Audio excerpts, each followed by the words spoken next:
اول قصه عندي هي حصلت لي انا شخصيا. صديق ليا اتصل عليا في يوم من الايام: محمود انا معايا براند لحد مشهور في مجال ما معين في القاهره وعايزين نشتغل معاه في الميديا باينج وكمان نقدر نعمله السوشيال ميديا بتاعته. رحنا وقعدنا واتفقنا والكلام ده كله، ولكن الاتفاق اخد تقريبا مرتين او 3 قعدات بالكتير، وكمان فضلنا بنتناقش في السعر حوالي ساعه او اكتر. طيب ده حصل نتيجه ايه؟ وفي الاخر الحمد لله اخدنا الديل، بس للاسف الشديد اخدناه بسعر قليل جدا. الشركه اللي كانت بتشتغل البراند ده قبلنا كانت واخده بسعر ضعفين او 3. طيب يا ترى هل ده حصل ليه؟ عايزك تفكر في الموضوع ده على ما احكي لك القصه الثانيه واجي لك للقصه الثالثه كمان.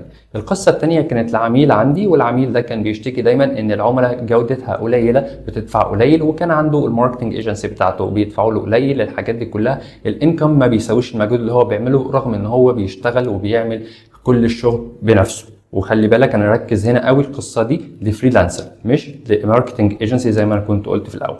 فخلينا نكمل القصه بتاعتنا. فالشخص ده بيعمل حاجات كتير جدا، بيعمل ميديا باينج، بيعمل كونتنت، بيصور، بيعمل كل حاجه بنفسه، ولكن العميل في الاخر بيشوف ان هو عايز الشخص ده يشتغل له بسعر قليل، بسعر موظف ماركتنج عادي ممكن يكون سعره بيتراوح من 3 ل 5000 جنيه. يا ترى ايه السر في الموضوع ده؟ ركز علشان لسه الكلام جاي. القصه الثالثه كانت لصديق شخصي ليا، كان قاعد مع عميل وسعر صديقي ده بريميوم تيكت. كان قاعد مع العميل ده وهما بيتعشوا بيتكلموا في الشغل، وبعد العشاء صديقي وهو بيطلع الكريدت كارد بتاعته عشان يحاسب، فهو بيطلع فبيفند الكريدتس اللي موجوده عنده، فمنهم كارت بريميوم.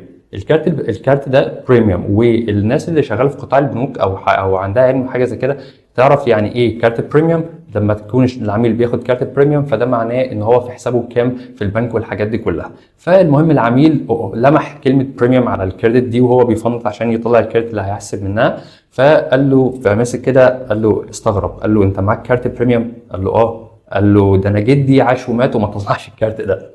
فالصديقي بيحكي ويقول لي ان ممكن تكون يا محمود البيعه اتقفلت وقتها بسبب الكارت ده، رغم ان هو صديقي نفسه ممكن يكون كان كل اللي في دماغه انه بيحط فلوس في حسابه في البنك، بس مش كان في دماغه ان هو عايز يطلع بريميوم كارد او حاجه زي كده. هو ممكن يكون شاف ان هو جاي يحط مبلغ كبير في البنك فقال لك ده عميل في اي بي فنطلع له بريميوم كارد. دي ثالث قصه. اللي انا عايز اقوله من الثلاث قصص دول ايه؟ ان العميل بيسعر في عقله اللاواعي قبل عقله الواعي. يعني العميل لما انت بيشوفك ويشوف هيئتك والبراندنج والبراند ايمج بتاعتك بيبدا يحط سعر تقريبي في خياله. اللي انا عايز اقوله لك برضو واللي عايزين نوصل له فكره ان انا زي ما قلت التسعير اللا ادراكي. لو انا دلوقتي زي ما قلت لك ان انا شخص بشتغل لوحدي، بعد ما انا بشتغل لوحدي والعميل شايف ان انا بشتغل لوحدي، ففي الغالب زي ما قلت لك هيديني مرتب قليل. ليه؟ انا ما عنديش مصاريف. يعني انا ما عنديش مثلا مكان باجره بصرف عليه، ما عنديش الحاجات اللي هي ممكن تكون عندي شركه، رغم ان انا ممكن اكون شاطر جدا واشطر من ناس كتير جدا.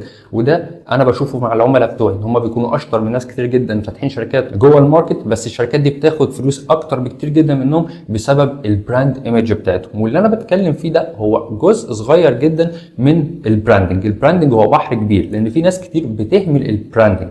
خليك دايما فاهم ان انت في سوق، يعني احنا في مصر دلوقتي لازم تعرف السوق ده توجهه ايه.